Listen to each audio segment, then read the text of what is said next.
मागील 10 दिवसापासून मार्च समाप्ती, विविध सण, त्यातच हमाल आणि मापारी यांच्या मागण्या अशा विविध विषयांवर सध्या नाशिक जिल्ह्यातील 12 बाजार समित्या बंद आहेत। शेतकऱ्यांनी बाजार समितीमध्ये विक्री केलेला कांदा व भुसार मालावर 2% हमाली मापारी आता कापली जाणार नाही, असा निर्णय जिल्हा व्यापारी असोसिएशनने 4 दिवसांपूर्वी घेतला।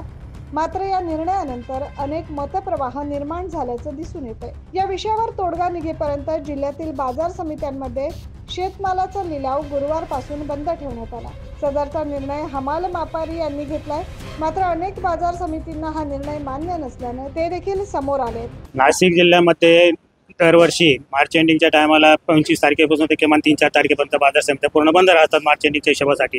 त्याच्यानंतर यावेळी 2-3 सण आले, त्याच्यामुळे ते बाजार समित्या बंद होतात आणि 1 तारखेपासून थोडा बाजार समितीच्या बाबतीमध्ये निर्णय झाला की जो कोर्टातला प्रश्न आहे तो 5 तारखेपर्यंत प्रलंबित पडलेला आहे। परंतु त्याच्यावरती जी बाजार समिती जे कपात होत होती हमाली तोलायची आणि त्याच्यावरची जे लेवीची, हा प्रश्न परत उद्भवला आणि त्यामुळे काही हमाल कामगार आणि व्यापारी यांच्यामध्ये जो संभ्रम तयार झालेला आहे। आपण नेमके हमालीतवाले कापले तर ते लेवी याच्यावरती एक खर्च इकडे कापायचा, एक खर्च तिकडे कापायचा, तर त्याच्यावरती काहीतरी ठोस निर्णय व्हावा असं सगळ्यांचं मत असल्यामुळं बाजार समित्या बंद ठेवलेल्या नाही, फक्त खर्चाच्या बाबतीतला निर्णय तो पेंडिंग पडलेला आहे। त्याच्यामुळे बाजार समित्या काही बंद आहे आणि आज बऱ्याचशा बाजार समित्या चालू झाल्या आहेत। मागील 10 दिवसांपासून लासलगाव, पिंपळगावसह विविध बाजार समित्यांचा लिलाव बंद आहे। त्यामुळे शेतमालाचं नुकसान होत आहे। एकीकडे कडाक्याचं ऊन तर दुसरीकडे बाजार समित्या बंद असल्यामुळे शेतकरी दुहेरी संकटात सापडले।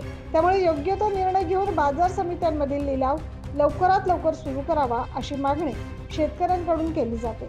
9 न्यूज महाराष्ट्रासाठी प्रतिनिधी अजीज सय्यद।